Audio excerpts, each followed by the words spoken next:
Have you ever wondered what it takes for a good person, someone kind, compassionate, and ethical, to commit acts of cruelty or even become a monster? Imagine someone you admire, someone you trust, transforming into someone you barely recognize. What if I told you that this isn't just a rare anomaly, but a pattern seen across history and human behavior? Today, we are delving into one of the most provocative and unsettling questions about human nature. Why do good people sometimes do bad things?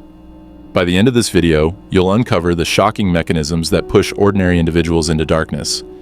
More importantly, we will uncover how to recognize and resist these forces, with the last insight being the most critical and empowering of them all. This journey takes us deep into the psychological experiments, historical events, and philosophical reflections that expose the thin line separating good from evil.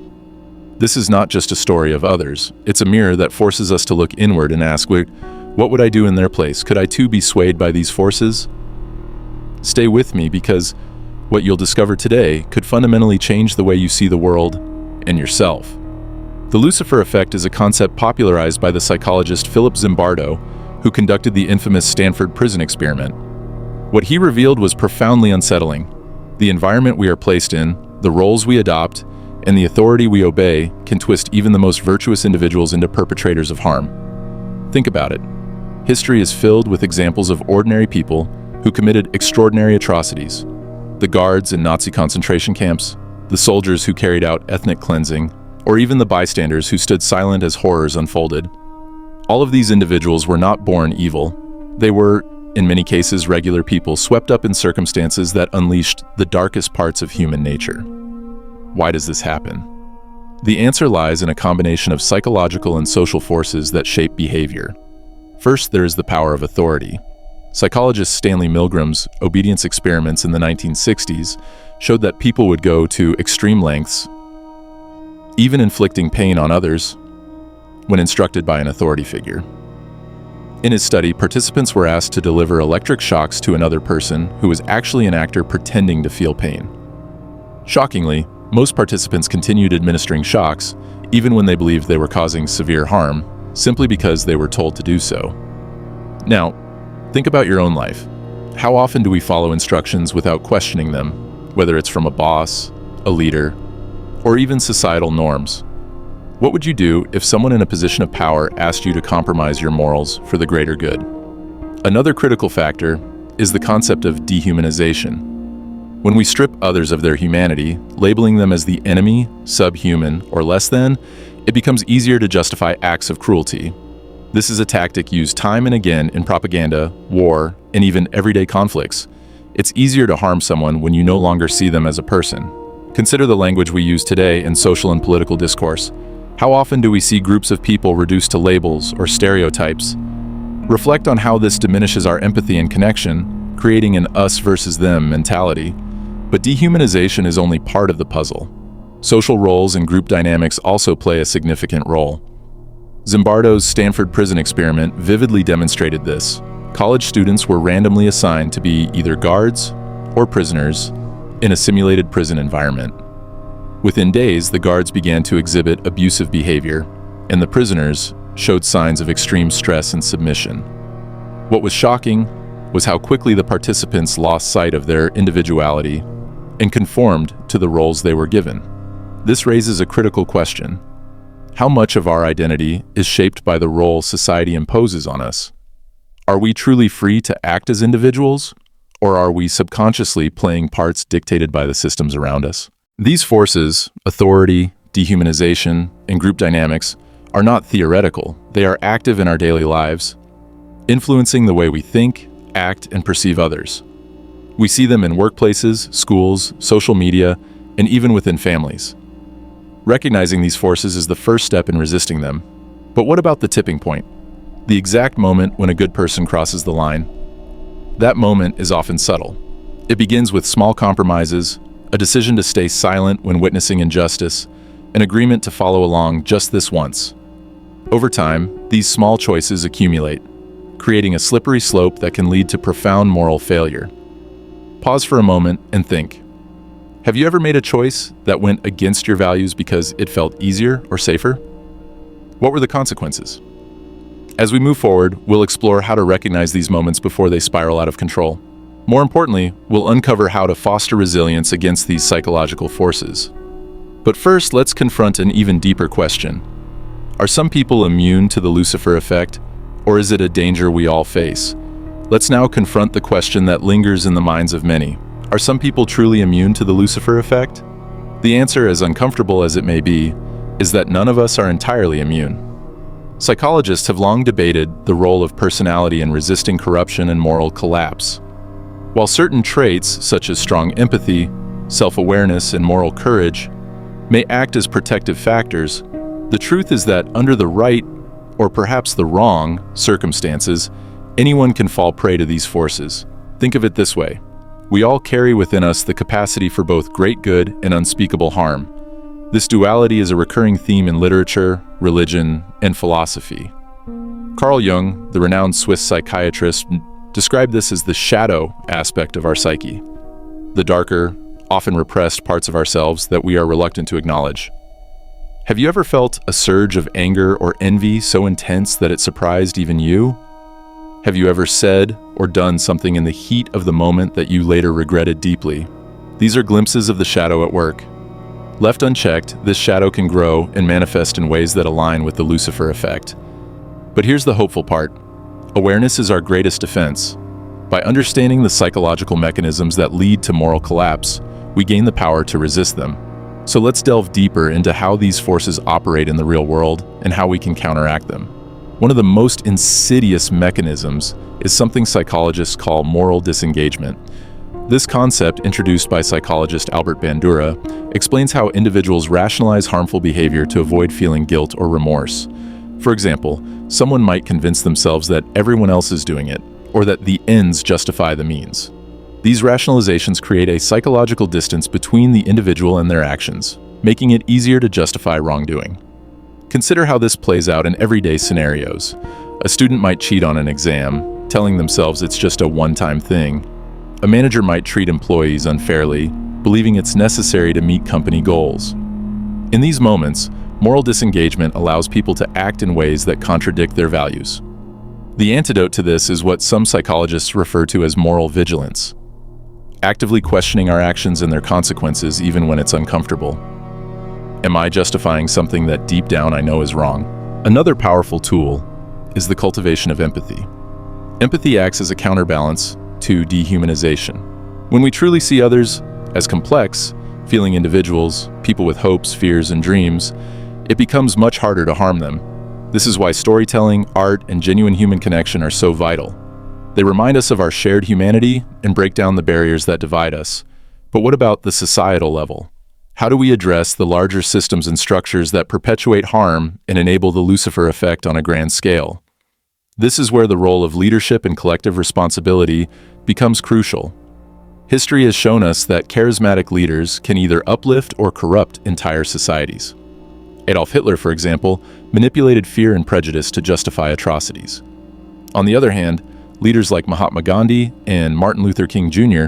used their influence to inspire positive change and resistance against injustice.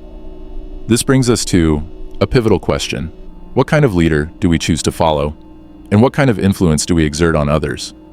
Even if we're not in positions of traditional authority, we all have influence within our families, communities, and workplaces.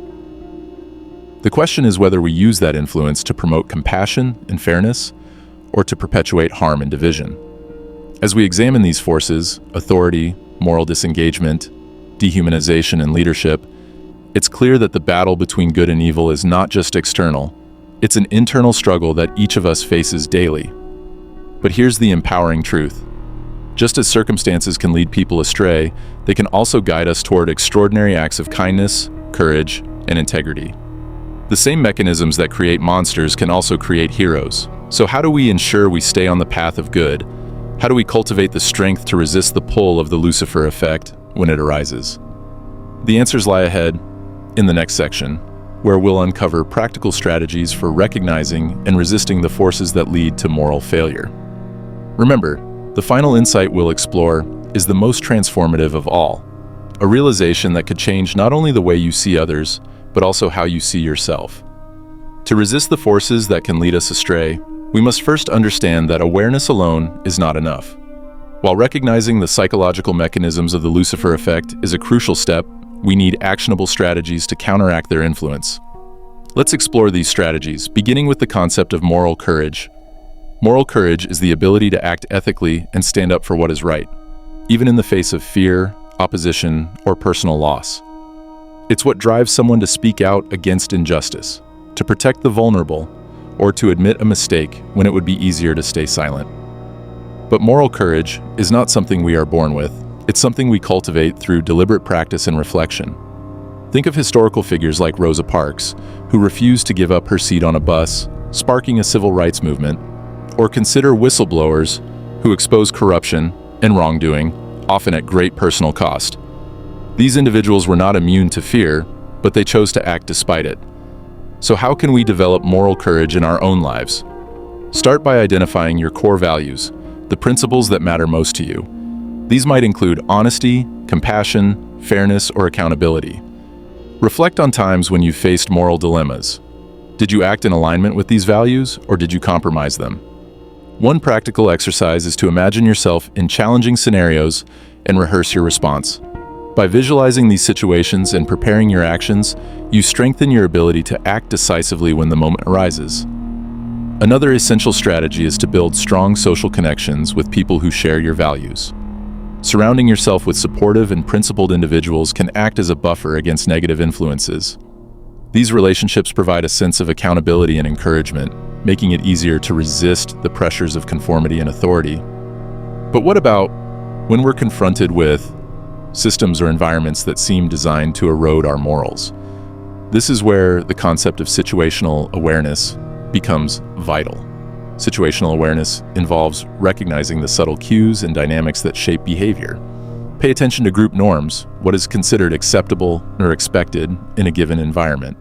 If you notice patterns of exclusion or injustice, ask yourself, is this truly right, or have I simply accepted it because everyone else has? In addition, consider the role of small actions in creating change. Often, we feel powerless in the face of systemic issues, but even small acts of resistance can make a difference. Think of the ripple effect, how one person's decision to act with integrity can inspire others to do the same. In the workplace, speaking up against unethical practices might seem risky, but it can encourage others to voice their concerns as well. Similarly, choosing kindness and understanding in everyday interactions can challenge the culture of dehumanization that often permeates society. Let's also address the critical importance of self-reflection. The philosopher Socrates famously said, "The unexamined life is not worth living." Self-reflection allows us to identify our biases, acknowledge our mistakes, and grow from them. It's not about perfection, but about progress, becoming a little better, a little more aware with each passing day. Make it a habit to regularly ask yourself questions like, what motivated my actions today? Did I treat others with respect and empathy? Were there moments when I stayed silent when I should have spoken up? But what about the ultimate question? Can the Lucifer effect ever be completely neutralized? While the answer may depend on individual and societal factors, the key lies in fostering what psychologist Philip Zimbardo calls a heroic imagination. The heroic imagination is the mindset that allows ordinary people to take extraordinary actions in the face of moral challenges. It's the belief that you too can make a difference, that heroism is not reserved for the exceptional, but is accessible to all of us. To cultivate this mindset, start by looking for opportunities to practice small acts of heroism. These might include standing up for someone being treated unfairly, volunteering to help those in need, or simply choosing kindness over indifference in your daily interactions. It's also helpful to study the lives of those who have exemplified heroism, from historical figures to modern-day changemakers. Their stories remind us that courage and compassion are within our reach. At this point, you might be wondering, what is the most powerful insight of all? What final realization can truly transform the way we see ourselves in the world? That answer lies in understanding the profound interconnectedness of humanity. The line between good and evil does not run between groups of people or nations. It runs through every human heart. As Alexander Solzhenitsyn once wrote, "The battle line between good and evil runs through the heart of every man." This realization is both humbling and empowering. It reminds us that we are all capable of both harm and healing, but it also gives us the agency to choose. Every moment presents a new opportunity to act with integrity, to resist the pull of darkness, and to contribute to a world rooted in compassion and justice. Stay with me, because in the final part, we'll dive even deeper into how these ideas can be applied to your own life. Together, we'll uncover practical steps to not only resist the Lucifer effect, but to become a force for good in a world that desperately needs it. At this point, we've uncovered the psychological mechanisms that can turn good people toward darkness: authority, moral disengagement, dehumanization, and the influence of group dynamics. We've explored how awareness, moral courage, empathy, and self-reflection serve as defenses against these forces. Now, let's focus on what you can do, starting today, to become not just resilient, but a source of light in challenging circumstances. The first step is to recognize your influence, no matter how small or insignificant your role may seem. You have the power to shape the environment around you. In every interaction, you contribute to the norms and values that guide others. Are you fostering a culture of kindness, fairness, and accountability, or are you silently allowing harmful behaviors to persist? Consider the story of Oskar Schindler, a German industrialist during the Second World War. While initially motivated by profit, Schindler used his resources to save the lives of over 1,000 Jewish people from the Holocaust. His story is a testament to how a single individual, even amidst one of history's darkest chapters, can make a profound difference. You don't need extraordinary circumstances to follow this example. You can start in your own community, workplace, or even within your family. Another vital step is to educate yourself and others. Knowledge is one of the most effective tools against manipulation and moral erosion. Study history, psychology, and philosophy to deepen your understanding of how and why people make the choices they do. Share this knowledge with others, not to preach or lecture, but to spark meaningful conversations that inspire reflection and growth. For example, have you ever considered how much the stories we consume influence our thinking? Films, books, and media often shape our perceptions of good and evil, right and wrong. By seeking out narratives that challenge your assumptions and broaden your perspective, you build a more nuanced and compassionate understanding of the world. Let's also talk about resilience in the face of pressure. Standing up for what is right often comes with risks: social rejection, professional consequences, or even personal loss. This is why resilience is so crucial. Resilience doesn't mean being fearless. It means continuing to act in accordance with your values, even when fear is present. Focus on practices that strengthen your mental and emotional well-being, such as mindfulness, meditation, or seeking guidance from mentors and trusted friends. Resilience thrives in connection with others, so surround yourself with a community of people who uplift and inspire you. But what happens when we fail? Because inevitably we will. There will be moments when fear or pressure gets the better of us, when we act in ways we later regret. This is where the concept of self-forgiveness becomes essential. Self-forgiveness is not about excusing harmful behavior, but about acknowledging your mistakes, taking responsibility, and committing to do better. It's about understanding that failure is part of the human experience, and that growth often comes from confronting our shortcomings. Reflect for a moment. Is there a time when you fell short of your own values? How did you respond to that failure? Did you learn from it, or did you let it define you? The ability to forgive yourself and others is one of the most powerful tools for breaking free from the cycles of harm perpetuated by the Lucifer effect. It allows you to move forward with clarity and purpose, strengthening your resolve to be a force for good in the world. Remember, the battle between light and darkness is not just out there, it's within each of us. But by cultivating moral courage, empathy, and self-awareness, we can tip the scales in favor of the light. Every act of kindness, every moment of courage, every choice to stand up for what is right, these ripple outward, inspiring others and chipping away at the darkness. You have the power to be a hero, not in grand, sweeping gestures, but in the small, everyday decisions that shape the world around you. So take a deep breath, look within, and ask yourself, what kind of legacy do I want to leave? The answer lies in your hands.